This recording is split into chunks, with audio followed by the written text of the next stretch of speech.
wisdom. Today's book is Deuteronomy. Deuteronomy is set in a time where Israel was just coming out of Mount Sinai, and God explains to us through Moses what he requires of us as we go into the promised land. I personally say the prayer that Israel still says today, actually, and you can say it too. It goes like, "Hear, O Israel, the Lord our God is one, and you shall love the Lord your God with all your heart and with all your soul and with all your strength." Jews still say this prayer today, every morning and every evening. It's important to know that we as Christians today still uphold the 10 Commandments, but we go to Jesus for our righteousness. You should study them for yourself every day, and also study how to get into the kingdom of God every day. Again, this is the last book of Moses, and we have to remember God does not like complaining and unfaithfulness, which is one of the things in Leviticus and Numbers that really causes God to get upset. He said that it was because of the wickedness around Israel that God was going to be good to them. It was not necessarily because they were acting so righteous themselves. It was because God saw what the other nations were doing. We have to remember that God destroyed the world at one time, but he only saved Noah. And remember Lot as well. And so we have to strive to be our own Noah and our own Lot, so God can show us kindness and goodness in the world today. Moses said to Joshua at one point in the book, "You have seen with your own true eyes what God has done," as Moses encouraged Joshua as he was going to be the leader of the children of Israel to go into the promised land. Remember how Jesus said the same to his disciples? You remember the loaves of bread and the fish? I relate that story to how Jesus will deliver us if we truly remember what he has done for us in the past and not forget that he has been diligent to deliver us from different trials or troubles in our life that come around. When God says don't add or take away from the commandments, he means to follow them exactly. Practice the commandments means to repeat doing them daily so you will increase in skill. Don't let your heart wander off by staying vigilant. I suggest you make your business Bible business. Otherwise, you may get distracted. Do not despise the word.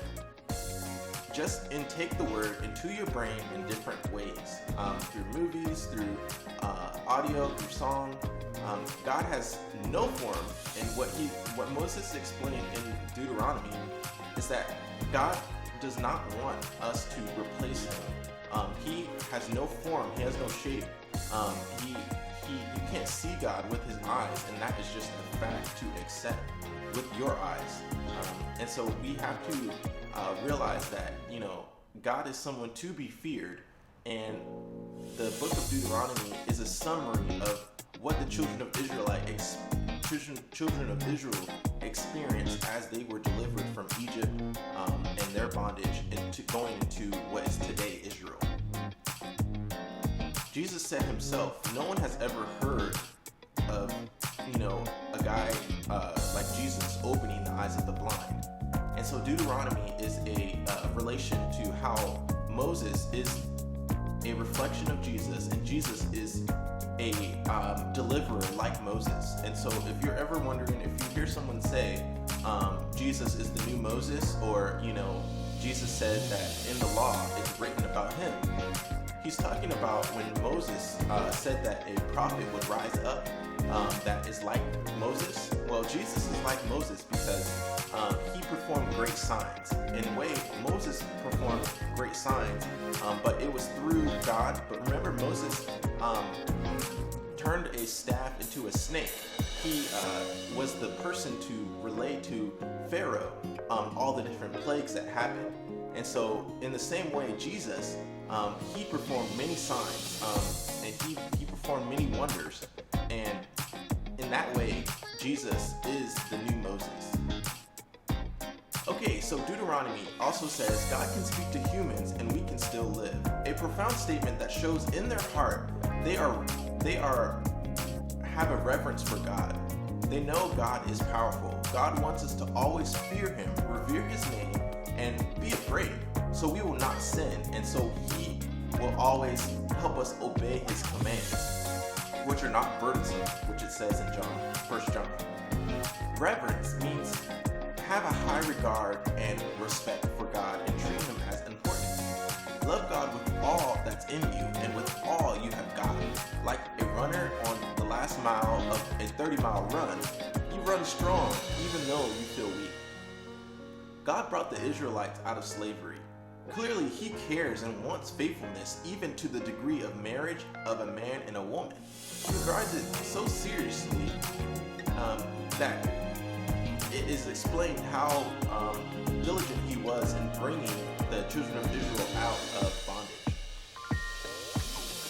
We were all sinners on earth, and Jesus saved us, and it's clear that God has compassion for people who follow after righteousness. So God cleared out a path for Israel. Deuteronomy, it states a whole bunch of different laws and requirements that one must do if you become unclean, if you sort of do have a skin disease break out on you. Moses explains pretty much all the different things that God is conveying to us as we live here on earth. And now today, Jesus is that new high priest that we go to in order to get cleansed and to get free of our own bondage. So God also presents a path in Deuteronomy. He says that, Moses says that he is presenting a way of either life or death, a blessing or a curse.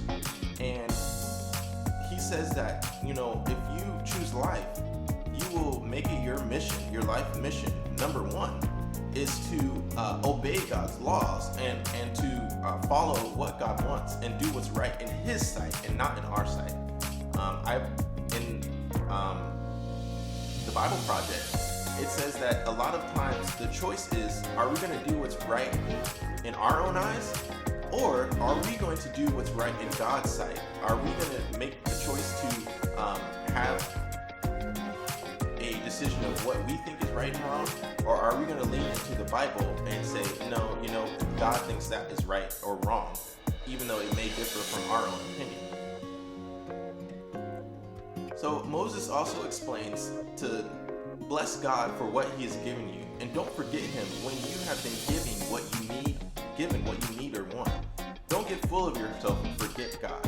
So Moses also gives a warning, and saying, hey, when God blesses you and you go into the promised land, don't forget God. Don't think that it's your own righteousness that you have attained those things, or don't think that it's your work or your good effort. God has enabled you to do that. So don't forget God. So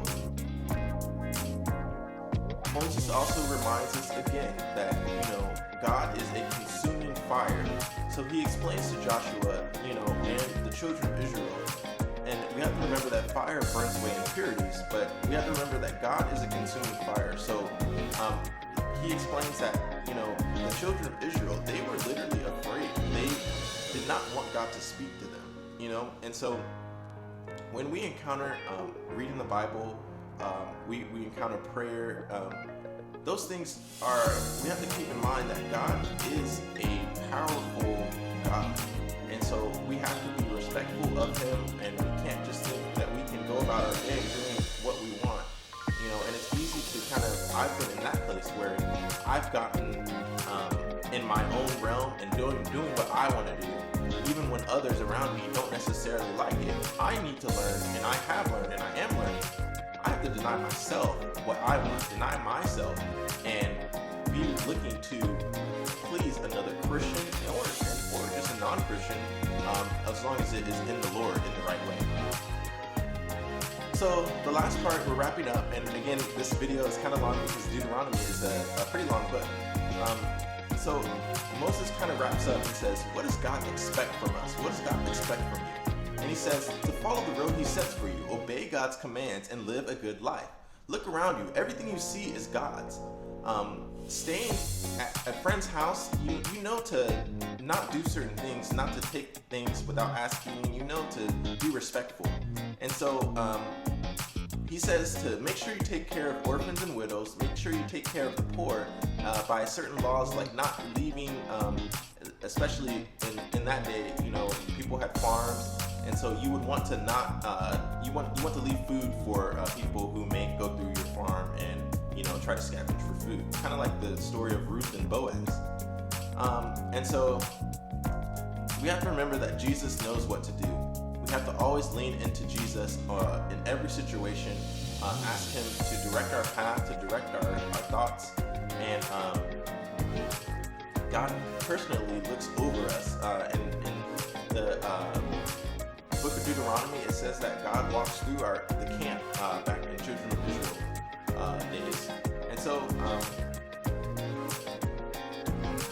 in Timothy, we have to remember to fight the good fight of faith. Moses says in the book of Deuteronomy, if you diligently keep the command to love God and the sick and those close to him, God will drive out the nations that are around him. And he says also the curse comes if you don't obey God's commands. So Moses in this book of Deuteronomy really just wants us to understand what God wants from us as we live here on earth.